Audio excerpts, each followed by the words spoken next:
My name's Julie McGregor. I'm from New Zealand and I currently live and have lived for 7 years in Cambodia. Julie was an ambitious young woman who had worked in the corporate world in New Zealand. She was a high achiever and she worked hard at everything she did. But after a personal life crisis, she needed a change of pace from her life in New Zealand. I called out to God and just said to him, I need to see you at work in a bigger context than my life. And so my church said, well, there's a lady in Cambodia who we support and she needs some help for a couple of months. So that's how I first got there. And I haven't moved back. So Cambodia is home now. In the beginning, I was working with small Christian organisations, doing leadership development, but really my whole rhythm of life was the same. Even though she moved to Cambodia to be a missionary, Julie's focus on achievement and getting results never changed. I was very good at doing work for Jesus. All I did was swap being paid a lot for not being paid a lot, from living and working in a Western context around the world to living and working in a third world context. I was still making sure I was achieving and being valuable. I thought I have to be valuable to God and use every skill that He's given me, and I have to be value for the supporters that are sending me. This pressure to achieve was crushing to Julie.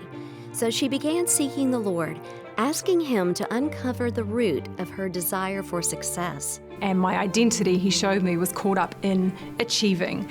And all I really had done was swap my context, but I was still working for Him, but He showed me I wasn't working with Him. Julie began reorienting her focus on the Lord instead of the things that she could do for the Lord. If our relationship with our Father, if our intimate relationship with the Lord is put on the back burner and is not the bullseye, is not the central focus, then we will burn out and we will be toxic to the very people that we have been called to love. As Julie's heart became aligned with God's heart, He opened a completely new door of ministry for her. Now, after a long journey, now I work in Cambodia's largest women's prison in Phnom Penh. I teach Bible, we worship.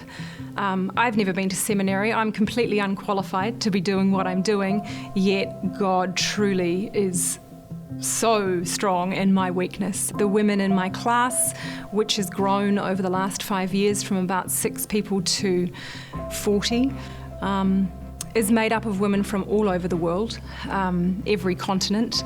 Julie began listening to Revive Our Hearts when she came to Cambodia. As she listened, she found the Revive Our Hearts resources to be invaluable to her in this new ministry to women in prison.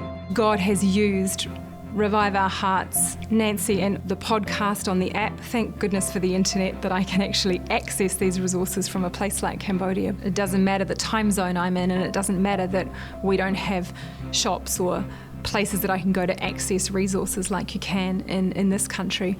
And it was through listening to Revive Our Hearts that I actually really thought, oh, I actually don't think I know my Bible. And so that was the beginning of me letting projects go and doing less, it would seem, to the outside world, really studying God's word for myself and now teaching the women in the prison to study for themselves. And God is transforming them as they recognize their true identity.